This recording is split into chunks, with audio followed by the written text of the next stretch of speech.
Hello, everyone. Welcome to the Death Battle cast. We got an extra special episode for you guys today. We got a lot going on with this So one. much. Hey, some of us. I'm Ben. That's Chad. I'm not Chad. That's Chad. That's Chad. Nailed it. Just killing it. I've been doing this intro for 200 something episodes, or almost 200 episodes of Death Battle cast. I know how to land this every single time. Yeah, one day you'll get it. And we got Liam, but we also have. Hey there. Look at that. Who do we got in this fourth box here? What's going on, Cliff? Who are you? Hello, everybody. I am Clifford Chapin. I am the voice of Katsuki Bakugo in the English version of My Hero Academia. Thanks for being on the show, man. I'm happy to be here. Yeah, It was so funny. We tweeted this out on socials, and I saw tons of people be like, "What? How did you get Bakugo's voice actor?" And I was like, well, we've known each other for a really long time at this point. And yeah, we were talking about doing this episode, and I was like, man, I haven't talked to Cliff in forever. I was like, I'll text him and see if he'll come on the show. Because just to be very sweet, very quickly, met a lot of amazing voice actors, and a lot of them are super cool. And I just want to let you know you're like at the upper echelon of like just some of the chillest, like easy to work with people. So I was like, I'll shoot Cliff a text, see what he's up to. Upper echelon? Do you have a rank? Do you rank other voice actors? No, I have not no numbers, one, but I was just thinking, I was notably. like, God, Cliff's just such a Do you have chill, like an cool old dude. Facebook friends list where it's like, here's my top 10 voice actor friends, but then Yeah, there's the rank top sheet. 11 I through rank the 20. people I know. Yeah, Sabat just went down a peg. No, I'm just kidding. But yes, we are here to talk about Bakugo from My Hero Academia versus a little character you may have seen in a show that just kind of their third season just recently wrapped up. Splode from Invincible, which is we're talking about the big booms today, the big explodey boys, the angry bully explodey explosions. Yeah. And we'll see how this goes. So Rex is smarmy. He's not as angry. Bakugo is angry. Bakugo has like well, developmental. he's initially, especially if you're going by the original comics, like he's initially introduced as like the rival bully character. The difference is Deku can't do shit in the first few episodes and chapters, and Mark is a fucking Superman. So like, how much of a bully can Rex really be? You know? So he immediately kind of drops off. But yeah, it's a little bit of a different relationship. We will probably be covering some spoilers regarding 100%. the stories for these characters. We could probably kind of avoid some of the like context, maybe or like more complex context. But yeah, we're probably going to get into some spoilers about the characters because their biggest accomplishments tend to happen like right at the end of their stories. So that's just kind of how it goes sometimes. But just a heads up. All right, so the way this works, if you're new to Death Battle Cast, is Chad, you are going to be representing Splode today. Liam, you're going to be representing Bakugo today. Cliff, you're here to pick a side. I know you're really rooting for Rex, right? Unbiased and with no authority on the subject. Yes, that's my understanding. I'm always the one that has to argue against the person that the guest is a fan of. So I like this situation now. I was under the impression that Cliff was like the biggest Rex fan ever. So so you might be arguing against. You may be surprised. Voiced Bakugo. And also Splode. Yeah, I really screwed myself here. I realized that really wrong just now. Well, we'll see how it all shakes up because at the end of the show, these guys aren't going to be deciding who wins. They're just going to be arguing for them. You all watching this live right now will vote on who you think should win a death battle. So stay tuned for that. We also have a few other things we're going to be talking about today, including showing off a sneak peek for the upcoming episode of Mahito versus Shigaraki. Hey, another My Hero character. That episode, that death battle is airing this upcoming weekend, directed by Liam and animated by none other than Moro. We're very excited for that, so stay tuned for that. Animation. Hey, there you go. Stay tuned for more of that animation because we'll be showing that off later on in the show today. Okay, so then I'm gonna shout out some super chats really quick. sure, I guess so. 100 Fire, super excited, and see Cliff on today's cast. Grave King gifted out a membership.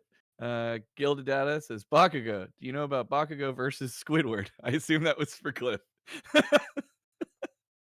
I get that one a know lot. about that. We do.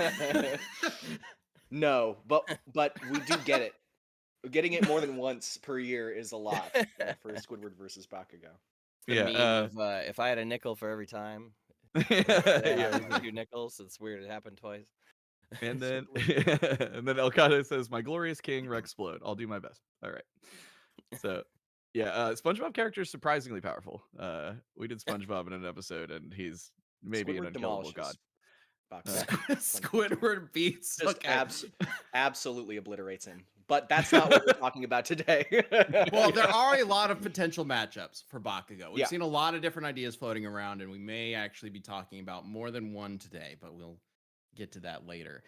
So let's start with Bakugo because we have Cliff here. Let's just jump into Bakugo.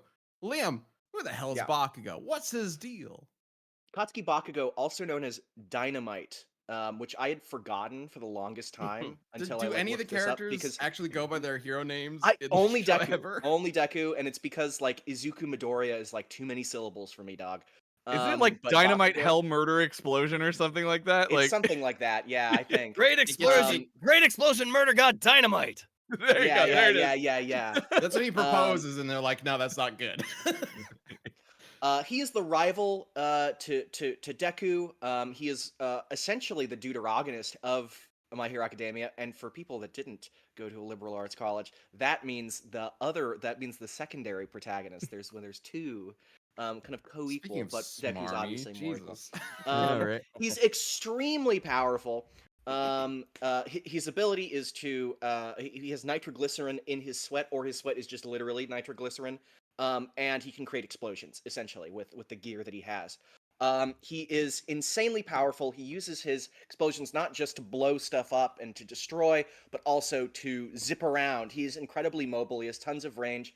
I think unfortunately for this matchup, this is sort of a Pokemon kind of matchup where Rex is Charmander and Bakugo is Charmeleon. Where one is just a kind of a solid upgrade in kind of every single way to Bakugo, with one kind of minor exception that I'm sure that we're going to talk about that I don't think matters like at all. Yeah, Bakugo I think is he's just stronger, he's faster, he's tougher, he's more experienced, he's more willing to get absolutely shit wrecked, which is every fight that he's in, especially the one at the end. He is essentially an unrelenting, unending willpower. He has explosive sweat. Cool. What a cool character. I'm curious though, from Bakugo himself, is that a decent description of you, or I would have a better way of describing you?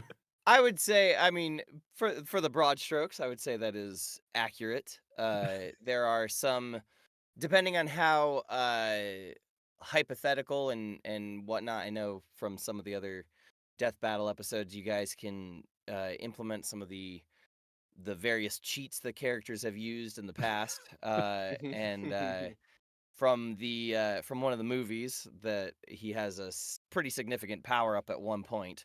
That if we were to lump that in, I mean, I think especially if that's lumped in. We can go ahead and get that out of the way. Because I don't think we should include when he splits One for All with Deku. Yeah, because he doesn't keep that. Right.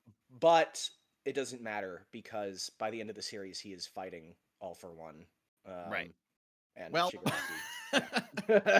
spoilers. So we said that we're gonna be spoilers. There's no way. What did it tell you? Jeez. Also, there's no way. Like at least by the end of this, I can't talk about a massive spoiler for Rex. Oh, for sure. So, like, Well, let's talk about Rex. Give us the rundown on Rex. What's he bringing to this? So Rex Sloan, known by his hero name, is Rex Splode. is the initially annoying, unfaithful, sarcastic, whiny dick, turned endearing teammate and friend. Originally a member of the teen team, then later a guardian of the globe, and then back to the teen team. Rex has the ability to charge any non-organic object with kinetic energy, causing it to explode. It's like Gambit from X-Men, basically, because that's who he was based on. The larger the object, the bigger the explosion. Rex has also been enhanced. He has enhanced strength, speed, durability, and a cool cybernetic robot hand that contains a cannon that can fire a massive explosion. Is ridiculously large for the size of that gun. He's been trained in gymnastics, numerous martial arts, has hyper reflexes, has fought and defeated just complete myriad of supervillains, including the Lizard League, Octoboss, and even an alternate version of Invincible. While Rex may come off as the comic relief, he is able to keep up with some of the most powerful characters in the series. And this is the series with Omni-Man, right? Like, there are crazy, crazy powerful characters. Like MHA's got some, really cool and awesome arcs and things and people and powers. But, like, the scale of Invincible is just crazy. So while Bakugo is an amazing hero, he's definitely not invincible. There you go. You should have said he's definitely not boom, and then I think people still would have gotten the joke. I should have done that. Oh, I should have made a splash screen. Yeah, that would have been so good. Well, all right, already sorry. docking points from Splode. Okay, so I think there's some things about Rex that are important to emphasize, because, like, I'm seeing in the chat a lot of people saying, "Oh, he's just Gambit. He's just Gambit," and his power on a base level is kind of similar to Gambit in that he can essentially put kinetic energy or explosive energy into objects. But he's also, the world of Invincible is very different from the world of My Hero and also of X-Men, in that he was, whereas, Katsuki grew up kind of like a normal kid, went to school, did homework, had a family. Rex was sold by his parents to the government to be essentially molded and grafted into a super weapon. So his body has been altered. His bones have been grafted with like is it like metal or cybernetic enhancements, basically. Yeah. So he is distinctly superhuman and can survive some of the craziest shit. He's not a mutant. Yes. He is a cybernetically enhanced, explosive power, like living weapon, essentially. Yeah. Who then kind of was just sort of set loose on the city to try to save people, I guess. But because he never had parents, he doesn't know how to interact with anybody, which is the exact opposite of Gambit, who is very cool. Yeah, and he loves home decor magazines, probably because he didn't really ever have a home. Wow. But I wanna interject with something a little bit here. I don't think that those two things. I don't think that the way that you've described Rex is actually very significantly different from Bakugo.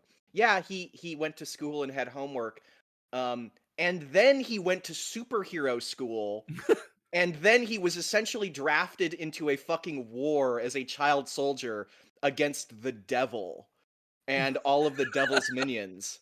Like I like the amount of conflict both have faced. I haven't counted it, but I'm pretty sure Bakugo has been in more fights, and he's definitely won more fights and definitely done them on his own more than Rex. Although they both do can work with teams. So I don't think that I think that the fact that Bakugo actually has done many of the same things as Rex, if not more, and is younger. Well, I'm actually not sure if he's younger, because they just draw him like he's like 12, but he might be like 35. It might be the Jotaro thing, I think Rex or is a reverse 19. thing. Rex is 19. Bakugo's like probably 17. Really? I didn't look up his age. That's crazy if he's that young. Rex is pretty young, because he's dating Eve, and Eve is the same age as Mark, and Mark is 18. The start of the series, or 17. Okay, yeah, Mark is 18 25 by season 2. Okay, yeah, they're probably probably right. Yeah, he's got to be around 20. Question, Cliff, how would you describe the school that Liam's talking about that Bakugo goes to? I mean, I think Liam's description is pretty accurate, because they're raised in a superhuman society, so everyone has, from a young age, courses and such to help them learn to utilize their quirks, their powers, from the time that it basically manifests. So by the time they even get into high school, where they then go into different academic courses, and like Bakugo goes to UA, they already basically have at least a simple mastery of their quirk. What the school is for is to help them perfect and enhance their utilization of their quirks to be the best, heroes they can be. So I mean, by the end of the series, Bakugo learns to not only sweat from the palm of his hands, but to sweat from his entire body. What a novel concept. And uses that and it all becomes explosive sweat, and allows him to perform even more powerful attacks, So it's Unlocked like basic human evolution. so, but the general premise is that, like, yeah, maybe Bakugo doesn't have cybernetic enhancements, but like he has been training with this one specific power his entire life. And we see from a very early point, even before classes have really started, that Bakugo has such a grasp and mastery over his quirk that he can use his quirk offensively and defensively, and use it to adjust positioning and stuff like that. Like he was always sort of treated a little bit like a prodigy of his youth, He is So- totally a And- prodigy. Yeah, and not to help out the Bakugo argument, but also no class in the history of like MHA has gone through what that class has gone through. Like, Yeah, but I do want to mention that, like, I mean, no shade to My Hero or anything, but like the stuff that the class 1A goes through isn't in class. Yeah, it's As in far as I real can life. tell, It's as far as I can tell, the training that Bakugo goes through is the equivalent of like middle school PE, but just with superpowers.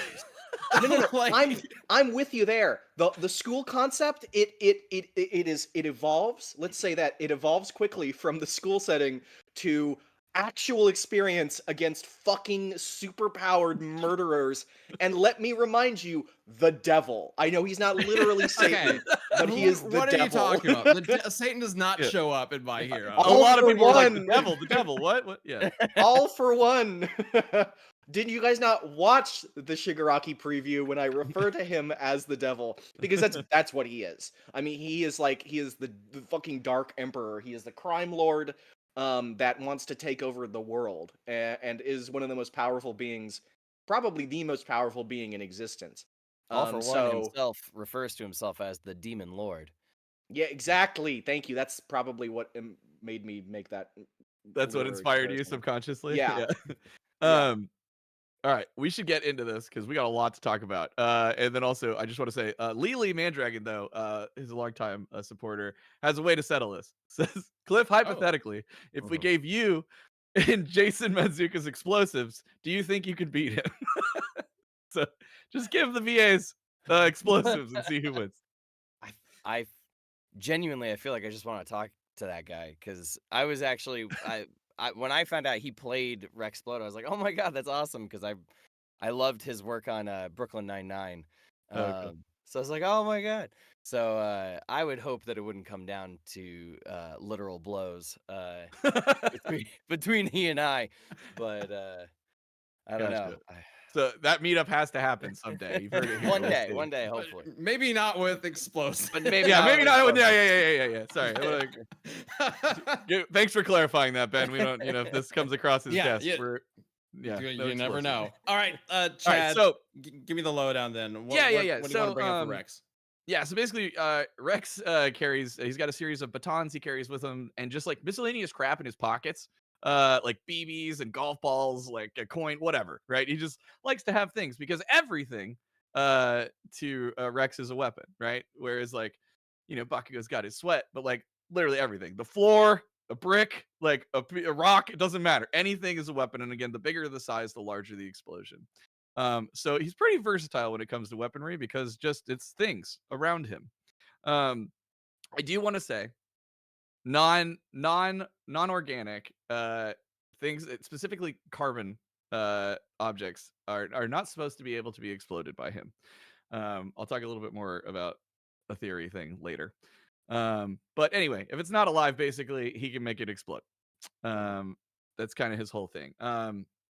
his his reactions to the biggest thing I've seen in this debate is that like, Bakugo's gonna blitz him because he's not as fast as Bakugo, right? Yeah. Well, he can like use explosions to travel around like Bakugo as well. He just does it with things. Whereas like Bakugo always has, bang, bang, bang, bang, bang, bang, fly around, do all that stuff. Like he just has to like touch a thing, charge it, boom, and then fly off.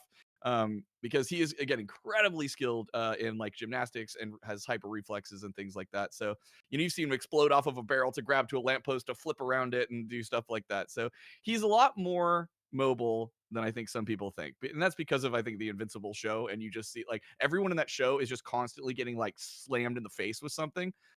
like that's like the main theme of the show is like every 5 seconds someone gets hit in the face with something. And It's so kind of a yeah. that's another similarity between Invincible and MHA. Everybody's just getting the snot beat out of them Absolute all the soul time. locked. Yeah, I mean, but so like he's dodged gunfire. He this one's so wild. He caught Killshot's energy blast and then threw it back at him, which is wild. And he was also flying through the air while that happened. And then let's see. Yeah. Wait, who is Killshot? I don't know too much about Killshot, but he had a big gun and he was firing. This was from the comics, and he was firing these like laser-looking things. And I know some people are gonna be like, "Oh, they were slowed down by Adam Eve." Nope, different ones. So Adam Eve like put bubbles around some of the shots being fired out, but then one of the other ones that was directly shot, Rex is like flying through the air and he just like grabs it. He just grabs energy and throws it back at the dude, which is wild to me. Okay. Yeah. So the other thing that's gonna be interesting to talk about is so I have Sam. We bring up the panel durability because I'm really curious to see how this is gonna go when it comes to Bakugo's explosions. You brought receipts, okay. Because yeah, I saw a lot of people. Not that one. It should say durability. It's the like text box with the little robot guy. There it is. So in addition to his cybernetic enhancements, he's also like been given a bunch of injections and stuff like when he's being created. And the little robot man here, specifically is talking about how your strength and your reflexes are increased. But also they've increased the density of his skin and muscle fiber, making you largely resilient to your own explosions, which is interesting. So he is explosion resilient. Yeah. So that I can think think of a. Go We'll ahead. get to the counter example. That's actually interesting because there is a scene in the most recent season where he blows up like half a building, but he's touching it, right, in order to like send the kinetic energy through it. And I was watching that and going like, is he about to blow off his hands? Like, what's about to happen? And he's fine. Like the whole half of the floor and the wall explode, and he's just like standing back and he's fine. So yeah, okay, he can survive his own explosions, which is good for somebody who makes explosions with his hands. Yeah, exactly. He did lose a hand, but we'll get a little different. Yeah, that's a little different. A little different. There's a Yeah. there's a superhuman, like a physically superhuman guy, who bit off his hand. I mean, if you want to talk about so this is not his best durability feat, but in my mind, it is his best durability feat because so he's going head to head with the Lizard League, right? And he gets stabbed, slashed across the gut. I forget the name of it, but the huge super like lizard guy grabs him. Yeah. What? No, King Lizard is different guy. Yeah, I just said Big Lizard. Oh, Big Lizard. Sorry, I thought you said King Lizard. No. They're all the lizards. biggest Anyway. lizard. So bites off his hand. Okay, so he's been stabbed, slashed, has a hand completely bitten off, and then he's like, "Oh God," having one of those invincible moments where you're just like, "Oh, everything sucks." And then like King Lizard walks up behind him, puts a gun point blank to the back of his head, talks some shit, does the villain monologue, pulls the trigger, and blasts him straight through the brain. Okay, he goes down. So like clearly gotta be dead, right? Nope. He like gets himself back up, and you see a little bit from his vision where he's like, "Oh God, there's a bullet through my brain." There's like blood in his eye, and he's like clearly like been shot through the brain. Then he proceeds to beat King Lizard to death and stab him to death using the bones from his missing hand. And that, if you Yeah. didn't like this character before, you like him now. Because there's a Rex comic goes, panel. if you've only watched season 1 of Invincible, Rex goes through a bit of an arc. Yeah. There's a comic panel too that he just straight up says, like, yeah, I don't know how I survived that. Yeah. Well, I mean, we know he's a cybernetically enhanced superhuman. Also, Michael in chat says Komodo dragon. That's probably right. That's probably what the guy's name was. Yeah, I think it is Komodo. Yeah. Yeah. Yeah, and people talking about Komodo could knock around the immortal. That's the thing too. Is like he gets hit by people who hit like insanely hard. Like when it comes to skill, like people are knocking around. Like Octoboss, who he defeats, was like beating the hell out of like pre-workout Invincible, which is still like crazy. Like, you know, it's like anyway. He yeah. can take In fact, hits I from believe in the crazy Adam heavy Eve special, Komodo fights the immortal, and it takes Omni-Man coming in to save them from him. And then once Omni-Man's there, they can sweep up like the Lizard League. But I'm pretty sure he can compete with the immortal. He's like one of the only Lizard League characters who's actually threatening. It doesn't really work out very well when it's against a very small, when most of the Guardians team is out in space. Oh, I know. And that scene with Rey when she's trying to expand, and oh god, and then he just like swallows her. Is the Jesus. Yeah, Komodo is like legitimately terrifying. Yeah. Okay. So I mean, I feel like we can get into the higher tier stuff for these characters. And make sure that we, you know, really lock in on what this battle's going to be, because I have a feeling, Liam, you're going to say Bakugo's level of power is just way higher. No. Interesting. Okay, then. All right, put up the vote. You heard it. It's over. I think for all intents and purposes, his level of power is much higher. There is one exception which will not save Rex here, which I'll let Chad introduce. But first, I got to talk about Bakugo, just his powers in general. I haven't fucking talked about him at all. So yeah, you can use the nitroglycerin to explode things. He has a ton of different techniques that he can use. One is called explosive speed, which is where he like explodes like behind himself and he can zip around. This is one of his like core abilities, one of the things he's most known for, because it involves him literally launching himself through the air at hypersonic speeds and then like redirecting himself. And it allows him to keep up with just about everybody in the series. He is genuinely one of the fastest. This is like, yeah, he doesn't have like enhanced like cybernetic abilities like Rex. He just is this fucking strong. Like they kind of are just like, yeah, a human being can react that fast. Fuck it. By the end of the series, he is literally using like his own pain from like the explosions that he's creating to like indicate like how he should be moving through space at speeds that he wouldn't normally be able to react at, which is really fucking strange and powerful. He has an ability called stun grenade, which is where he uses his explosions to like act like a stun grenade and blind you. He has the howitzer impact, which is where he explodes himself, spins around to create a tornado to generate oxygen. It's not really how that works, but whatever. And then launch himself using the oxygen as fuel, launching himself through the air and hitting you with like an insane amount of force. He has the cluster bombs, which is where he releases like a shitload of explosions either in front or behind him. They take up a huge amount of range. We talked about cybernetic enhancements for Rex. Bakugo doesn't necessarily have cybernetic enhancements, but what he does have is this. This is Bakugo 2, Sam. He's War Machine. That's not what I'm talking about. Yeah, that's what I'm talking about. The Strafe Panzer, which allows him to use the nitroglycerin in his body to fuel machine guns that can attack from range. Rex can throw rocks, and that's really good for him, and I'm very happy that he can do that. Bakugo can shoot him from fucking 100 meters away. Cliff, is this what you were talking about before, where Bakugo's big plot arc is that he learns how to sweat from the rest of his body? I mean, it comes into that same story arc, but the Strafe Panzer is an extension of the gauntlets that he has on his arms, because literally since the first season, the 7th episode of the show, he can pull out this pin on the grenade gauntlets, and it launches essentially like a cannon blast of his nitroglycerin sweat explosions. So You could Do you think say it smells bad? Like like when you take your shoes off and you've been It's sweating. probably you think, rank. like all of his powers smell bad?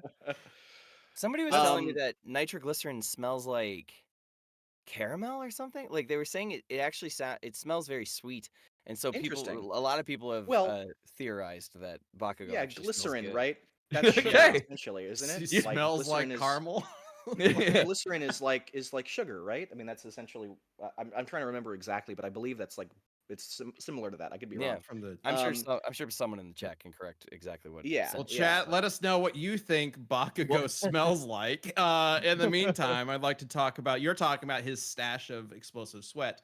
I would like to talk about the sponsor for this week's episode, Stash. This podcast is brought to you in part by Stash. Are you still putting off saving and investing because you'll get to it someday? Stash turns someday into today. Stash isn't just an investing app, it's a registered investment advisor that combines automated investing with dependable financial strategies to help you reach your goals faster. They'll provide you with personalized advice on what to invest in based on your goals, or if you want to just sit back and watch your money go to work, you can opt into their award-winning, expert-managed portfolio that picks stocks for you. Stash has helped millions of Americans reach their financial goals and starts at just $3 per month. Don't let your savings sit around. Make it work harder for you. So go to get.stash.com/DBC to see how you can receive $25 toward your first stock purchase and to view important disclosures. That's get.stash.com/DBC.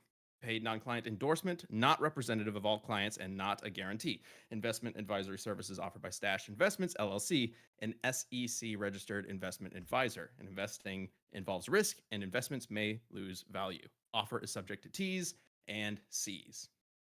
All right, let me look at chat to see, what did you guys decide on? What does he smell like?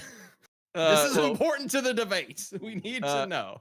Yeah, so we've also thank you guys for the super chats and stuff. Sorry, I'm super focused on the debate. And then Dragon Breath is useless says, I bet he smells like lavender. So I'm just gonna go with that.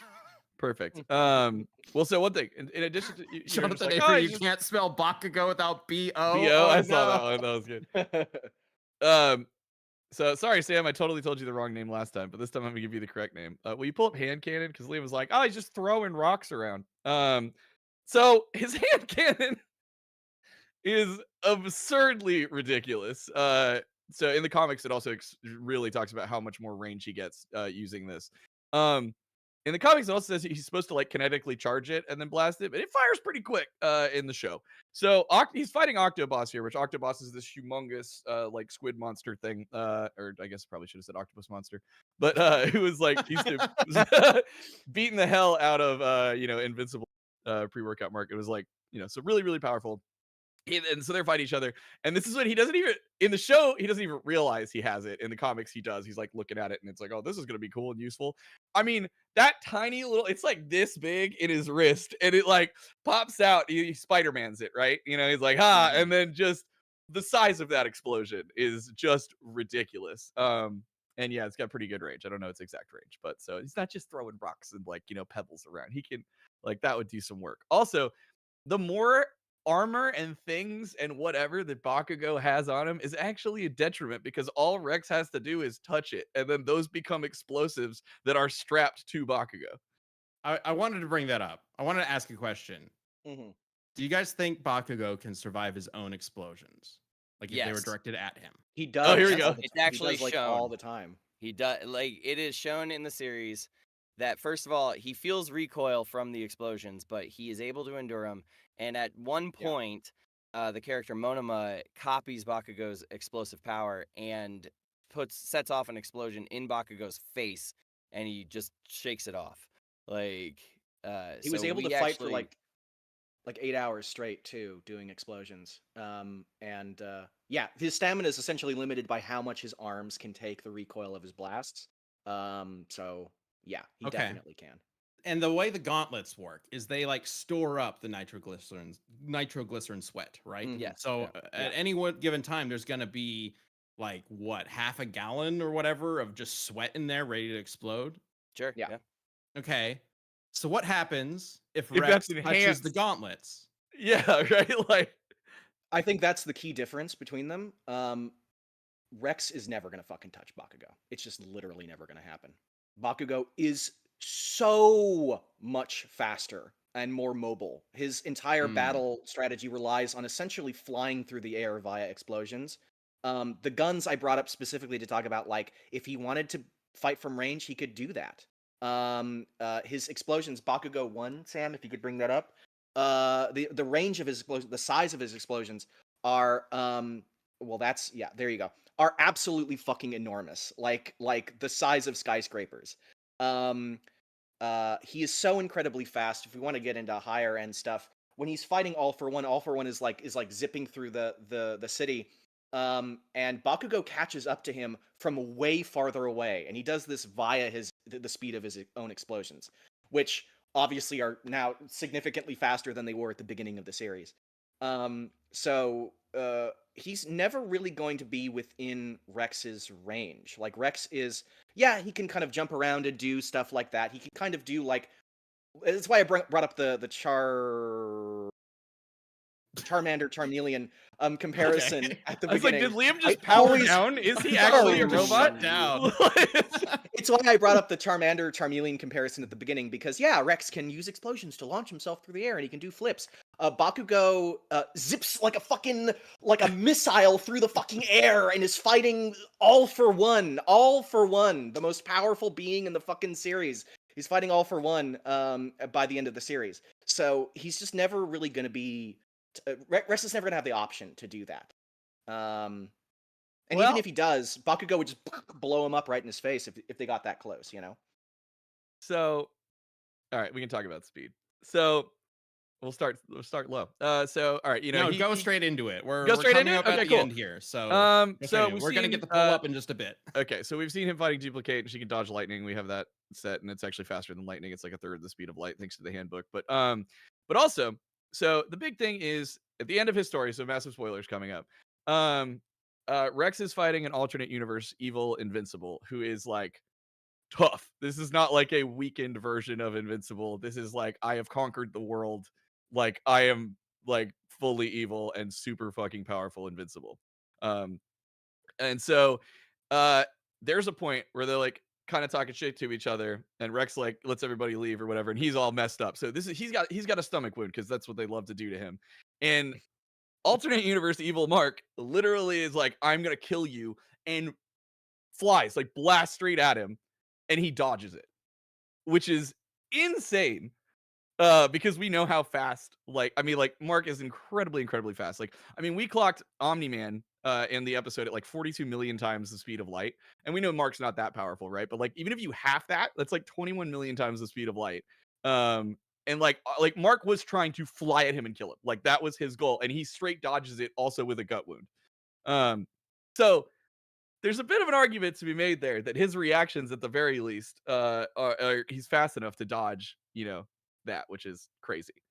I would Go ahead, argue against that totally. Mark, the whole point of that like final battle between like Rex and the teen team or whoever it is, the Guardians versus the alternate universe Invincibles, is that there is absolutely fucking nothing that they can do. Like, the whole point is that it's a montage of them getting fucking obliterated.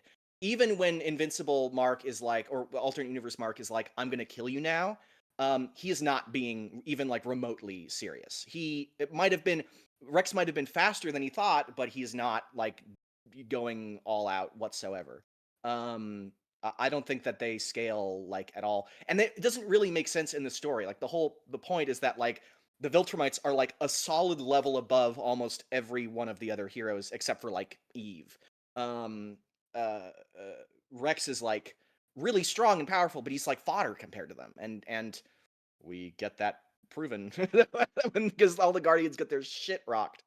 So yeah, I don't think Regardless, he does he take scales. one out. It is He does take a one out. self KO. And this is where I was Yes. about to get. Yeah. And so Yeah, his like yeah, yeah. most powerful feat is his death because, and this is really interesting because I wanted to, I was going to talk to Liam about this. So, Yep. he's not supposed to be able to blow up organic matter, right? Carbon based life. Um, so a lot of people speculate that it was like, oh, well, he just charged and blew up his cybernetic enhancements, right? So basically he's like out of things to throw. Mark's talking shit to him. He's like, I'm going to kill you. I'm going to kill everybody because I'm evil. And then he's like, you don't have anything left to explode. And so he goes, in the show, I don't know if it's the same way in the comic, he like reaches inside his gut wound and he goes, It's in yeah, his I do. hand, I believe. It's a similar yeah. wound, but it's in his hand. So Okay. he sticks his fingers into his hand. Yeah. And so he goes, and he specifically says, yes, I do. My entire goddamn skeleton, dickhead. And then he blows up. He blows himself. He charges his entire skeleton and blows it all up. So some people are like, oh, well, how did he do that if he can't do like, carbon and all that? And like, some people are like, oh, well, he charged his cybernetic enhancements. Well, his cybernetic enhancements aren't across his whole skeleton. It's not like he's not Wolverine. He doesn't have like adamantium like all over. Like we've seen in the comics, it's like he's got his like wrist thingies, which is a really gross panel, by the way. And they're in like key places. But he specifically says my entire goddamn skeleton, and you see his entire skeleton glowing before he explodes. Well, it's not organic calcium, which is an incredibly important part to bone structure. So I was thinking about it and I was like, maybe he just charged up all of the calcium in his bones and that is what the explosion was, which means if he could get a hold of Bakugo's I was going to say Bakugo's bone. If he could get a hold of Get a good, nice grip on all yeah, the yeah, calcium in yeah. his Well, body. he could explode Yeah. it right off, is what I'm trying to say. Yeah. Or I mean, worst case scenario, it's a draw and he takes them both out because there's no way Bakugo's expecting that because that killed Mark. That killed alternate evil invincible Mark. It did. It did. It's and I haven't looked into this totally. It's because that is a mark that is weaker than the one that we like. Then ultimately, what we get, it might not necessarily be beyond what Bakugo can do. Like Bakugo, again, fights all for one, and even the like calc that we did for Deku, like way back when, that was already like country level. That was like 8 times, I think, the meteor that blew up the dinosaurs. So it might not. I don't know exactly the scaling, so it might not be within the range, or it might not be stronger than what Bakugo can do. But regardless, that's where Bakugo's speed and mobility is, because the same attack that Bakugo would use to kill Rex, blowing him up, would also launch him backwards fast enough and far enough. The range of the explosion. The range of the explosion is like the penthouse of that building, so it's not like inescapable for Bakugo. It's smaller than the one that I showed. I like your Looney there- Tunes argument. The explosion Yeah, will be right. so I mean, like, big, literally, it'll like, be- There's it's a like, proposal bye. going on in chat at the moment. Bakugo has bitten people before, right? Like, he's always talking too. That mouth's gonna be open. What? Is he going for the teeth? Cliff, So we're Cliff, do you saying remember he's if gonna there's ever a lose because scene- he's no. Cliff, do you remember if there's ever a scene where Bakugo like bites somebody? That's He's gotta terrible. He's got Scrolling through efforts in your mind. He's like- "Ah." There is one instance I can think of off the top of my head where he bites All Might. Okay. All Might has him pinned down on the ground, and he's like, All Might's holding him like by the face, and Bakugo bites his hand. Like, but that's early. Like, that's season 2. Sure. Well, one win confidentially is if he bites Rex's hand, then Rex can He blows potentially up make his- his teeth yeah. explode in his face. if Bakugo bites him and then like has a stroke or aneurysm and then stays in that position for the next like 10 million years, yes, Rex would be able to ignite one of his teeth and blow him up. Well, he blew up his mouth, which has happened. Yeah. I wouldn't readily say that biting people is one of Bakugo's like strategies. Go-to move. Yeah. Yeah. He's not like He's not, he's he's not body. Goku just biting everybody in Dragon Ball. Like, Now, we have evidence Goku chooses to bite people in fights. Bakugo seems like it's a last resort. I got it. Also, But he is- Yeah, go on, Chad. But he is wearing clothes, which is a detriment to him. As Connor O'Neill put it on the chat, Comic Rex popped a guy's head by touching his glasses. Bakugo wears a mask over his eyes.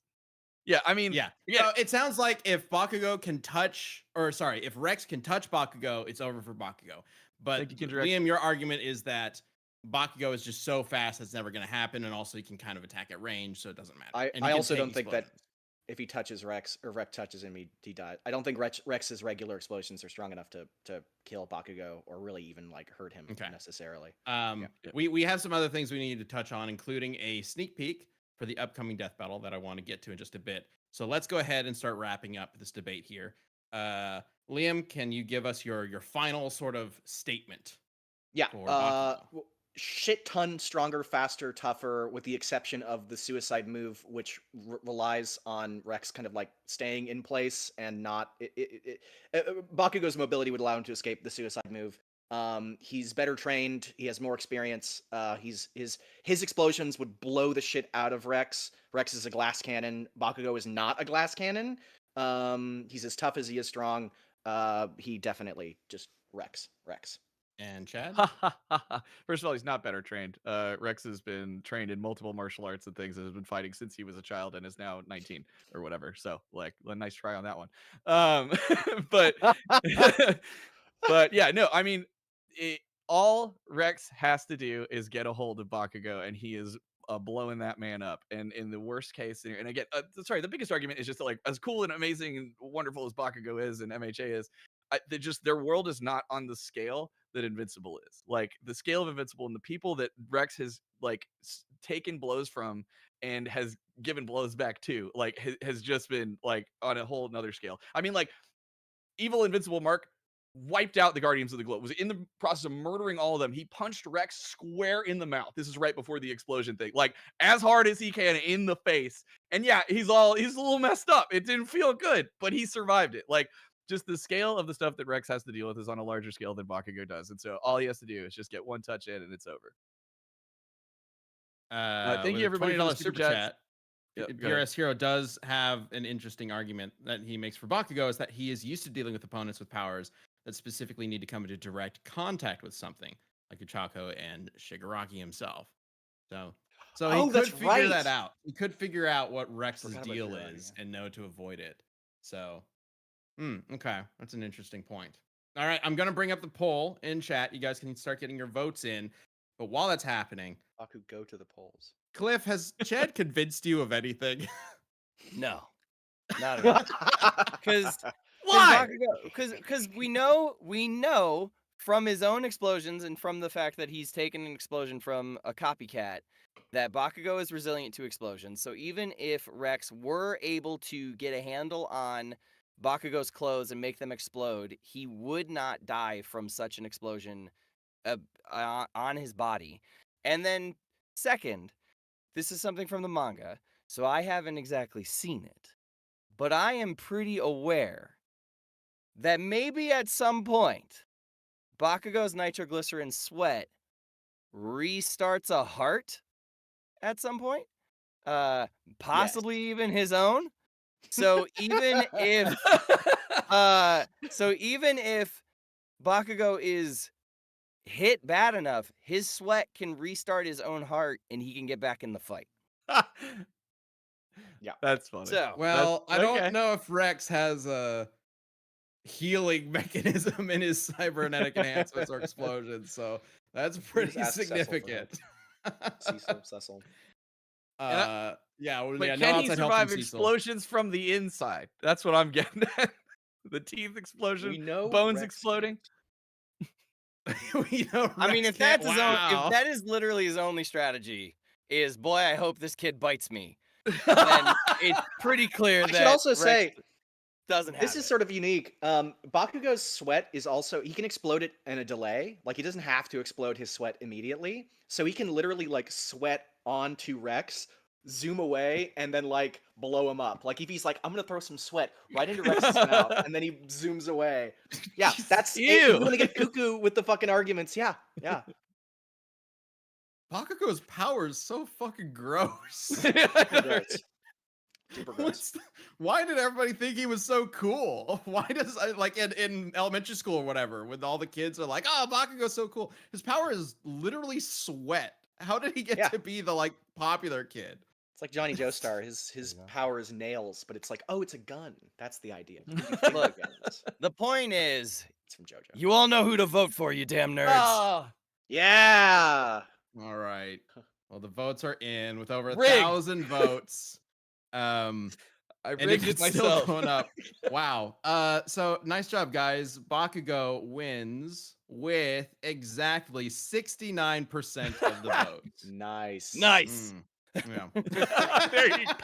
There we go. All right, worth it. I'll lose just for that. Okay. Because the community is gonna go crazy with that, I'm sure.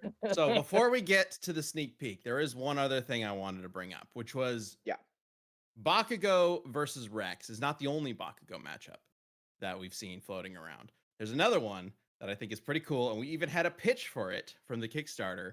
Sam, can you go ahead and bring up that thumbnail? Bakugo versus Raphael, specifically the Raphael from the 2003 1, 2, 3, 4 Teenage Mutant Ninja Turtles. That one, you know, One that I watched. My yeah. generation. That TV show. And I am very curious what you all think about this matchup. We're going to talk about that in just a bit. But before we do that, let's jump in to the sneak peek for the upcoming death battle of Shigaraki versus Mahito. Let's show that off.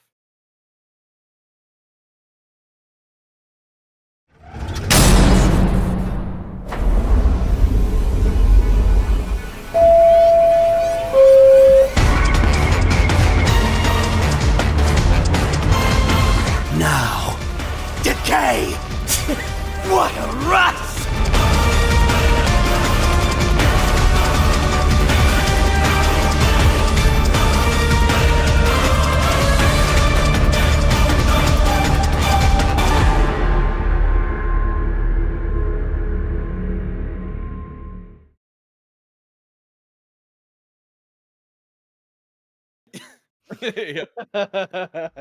Yeah, Moro has been literally throwing hands.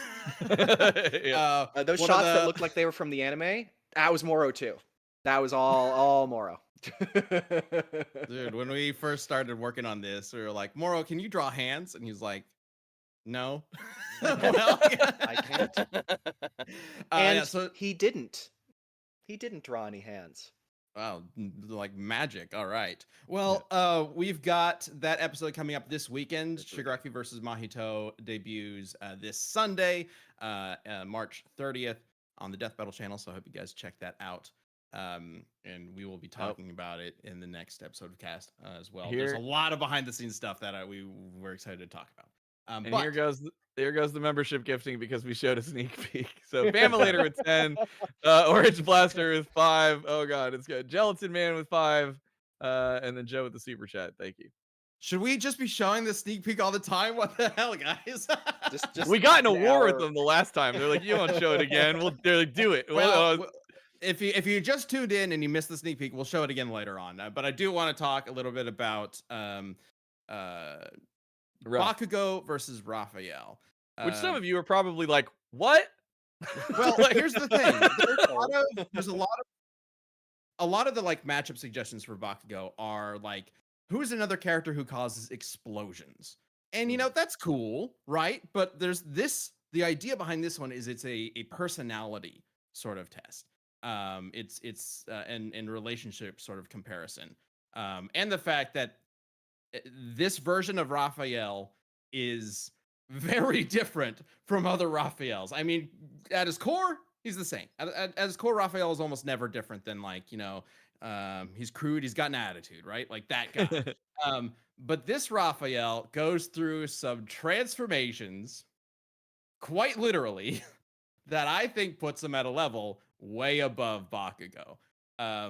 So we talked about how Bakugo fights the demon, right? Was it the Demon Lord? What did you say he was called? Yeah, the Demon Lord, the devil. Yeah. So in the 2003 cartoon, and I believe this is the only version of Ninja Turtles that actually does this. Maybe that there's one other version that does this. The Shredder, so the first Shredder that you guys probably remember from this cartoon is an alien. But that's not the real Shredder.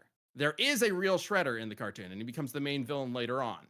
And he's a fucking demon, yo. Like, he's a literal demon who took over Japan, created a body like the Shredder, and basically conquered the continent or the country. And the turtles, essentially, there's like a whole time travel shenanigans. You know, it's very Ninja Turtles 3.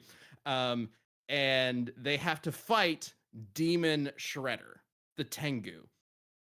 And the way they do this is they learn how to channel their chi and transform into fucking dragons. Sam, can you bring up the dragon image? I don't know why they just turn into dragons, but they do. Well, that's Raphael. With scythe hand, or sorry, with sai hands. Look at that. So this is the reason why it's specifically 2003, Raphael. I saw some people in chat wondering, like, why 2003? Because there are other Ninja like TMNT shows, right? And like I don't know, like 2003 is not my personal favorite Ninja Turtle show, but this is the one where I think Raphael really comes into his own as the like angry, boisterous, yelling, punch everybody, character that Bakugo is. I mean, that kind of sounds like Bakugo, right, Cliff? Like, does this make sense as a matchup to you? I do think on a personality level, this is a very apt matchup. For the characters and sort of their angles and their character growths. Like people probably know this, but I am a huge Ninja Turtles fan. Like born and bred kind of thing. Day one. I'll tell a quick little anecdote about me. Yeah. One of my parents' favorite stories of me was I was very, very little. I mean, we're talking, if I was 3, I'd be surprised. But I was into Ninja Turtles, and the first time I saw a sewer manhole cover, I stopped on it and I yelled Ninja Turtles. Like as my mom's like holding my hand, like, come on, we got to get across the street, like kind of thing. So like, listen, turtles, I know the turtles. And so for this matchup, and especially the 2003 series, I do think that is a very apt personality matchup against Bakugo. They both come from the anger side, the lone wolf side, that have to eventually learn to be a functioning member of the team, to be able to let other people have to step forward and have their moment, or that sometimes someone else is better suited in a specific angle or whatnot. Struggling with not being necessarily the favorite of their mentor. There's a lot of actual very apt parallels between the two characters. Iconic lines where they swear, like yep. Both my known version for of saying Raph. damn. And then the 2003 Raph is specifically a little more inspired by the original comic and that movie than pretty much any other version of cartoon Raph. Yes. So the 2003 series is a very good adaptation of the original Mirage comics. Until Shredder turns out to be a new until he turns out to be an alien, and it veers until off. Leo cuts off his head, and but the spirit of it, the darker, for sure. Okay. Well, with that in mind, then I'm curious about your opinion on this, Cliff. Like, after talking through Bakugo versus Rex, do you think Bakugo versus Raph is maybe like a closer or more interesting matchup to you? It is an interesting matchup for sure. I totally understand the dragon angle that you're bringing in Raphael's favor, and it is an interesting point to consider because that is like a spiritual sort of metaphysical transformation. But it's worth noting that within the world of My Hero Academia, there is a pro hero named Ryukyu who turns into a dragon. That is her power. And she is not the one fighting All for One. So, so there's kind of a bar here, like where we want to rank the dragons. Fair. She's not a magic dragon, right? That uses chi as like a right. Well, that's like an energy weapon, right? That's why I'm saying like it's a debatable thing. Like sure. It's hard to just on the surface level of be like, well, he becomes a dragon. It's like it's a big deal. This girl becomes a dragon. Like, Raph turning into a dragon wouldn't necessarily cause Bakugo to be like, oh, well, that's too much for me. Yeah, it's nothing he hasn't seen before. Yeah. So. Oh, you got that quirk. It's just like, Love it. all right. I gotta catch up real quick. Super Money with 5. Michael, thank you for the super chat. Gilded Dad also with 5. They kept going after we started talking again. And there's been a bunch of super chats. Thank you guys. We're running out of time. Yeah, so I can't I'm curious what appreciate chat thinks about bringing Raph in against Bakugo, because this is also the Raph or the family of Ninja Turtles, where Chi and like their training comes more into play in terms of like not necessarily a mystic side. I mean, I guess mystic side once they get the amulets and can turn into dragons and things like that, and they get their chi enhancements. But like even earlier in the series, they're using their training to like there's like a space adventure that they go on, and they're not able. Oh no, I'm actually thinking of a different Raph. Sorry, but they can like manifest their chi and use it as to empower themselves. Right? There's scenes where they basically supercharge themselves and can overpower foes that are usually stronger than themselves. Or break through buildings and things like that.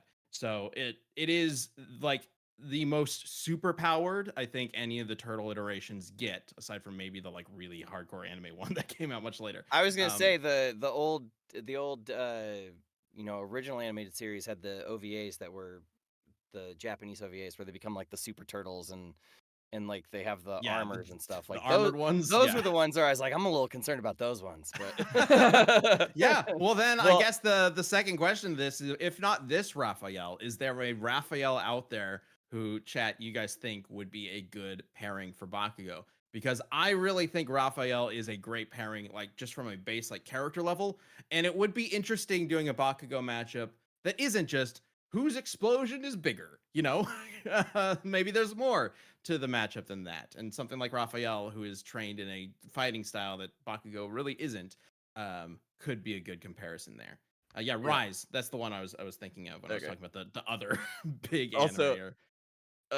Cliff, also as a huge Turtles fan growing up, when was the last time you watched that original 80s cartoon? The original 80s cartoon? I saw an episode of it probably getting close to about 2 years ago. Okay. But because it streams on some various things, and I was like, oh, gotcha. this is the old one. I'll say, do your child heart a favor and just don't go rewatch it. Live in blissful nostalgia. We had to do it for Shredder, and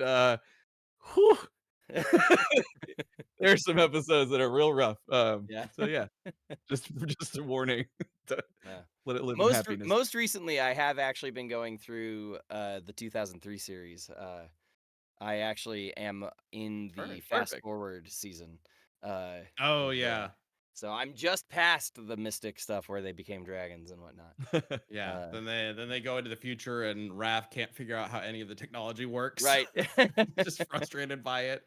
So I did put a poll in chat. I'm curious which of these two matchups you're more interested in, and if you'd be curious in seeing any of these as a death battle. So let us know.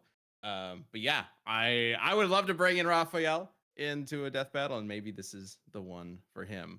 And also like specifically 2003 or any sort of like specific iteration of the Turtles, narrow down the focus to a specific theme, I think would be great. Okay. The vote is pretty close at the moment between Raph versus Bakugo and Rex versus Bakugo. It's kind of going, it's within 10% of each other. So I think regardless, they want to see Bakugo in a death battle. Yeah.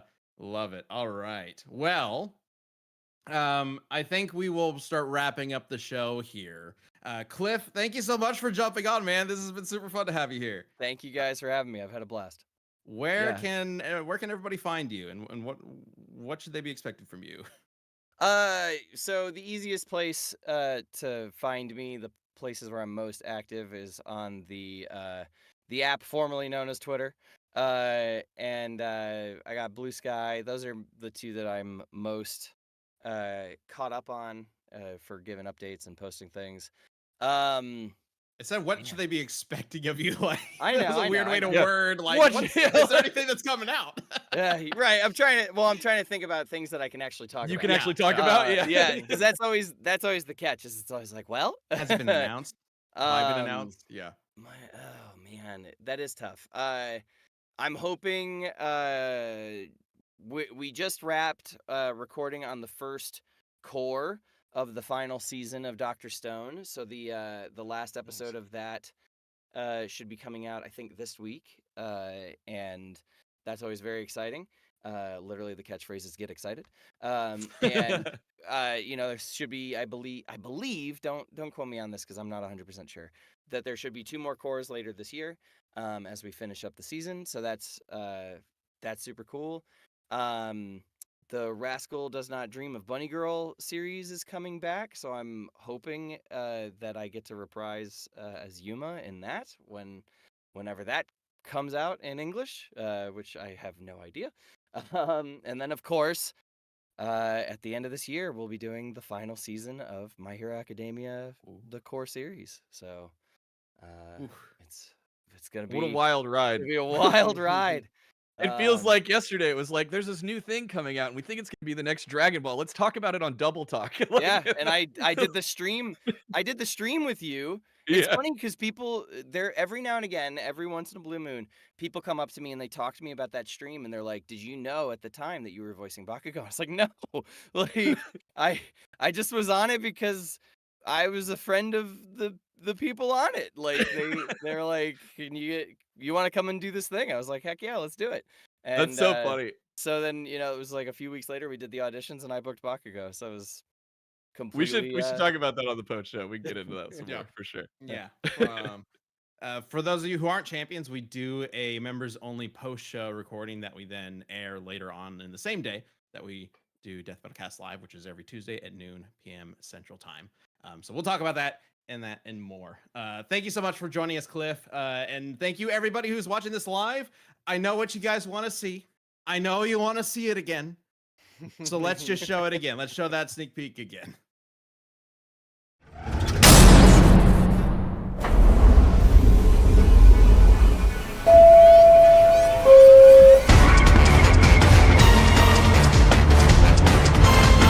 Now, decay!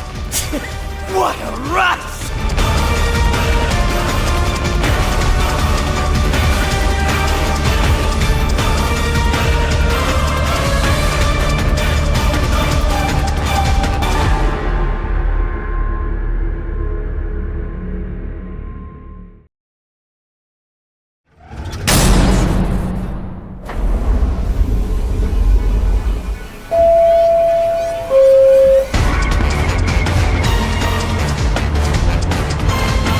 Now, decay! What a rush!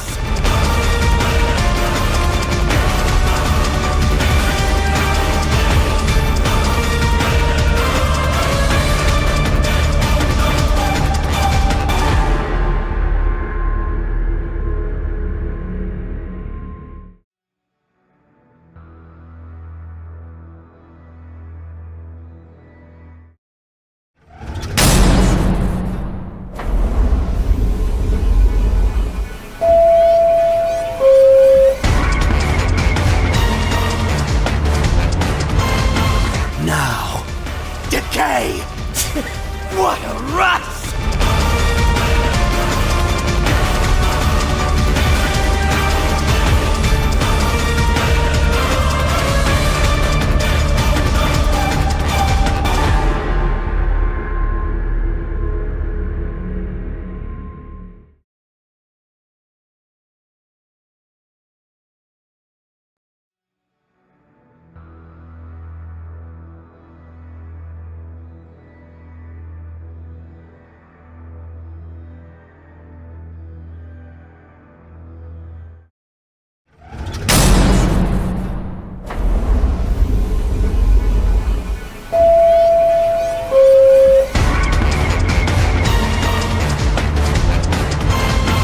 Now, decay!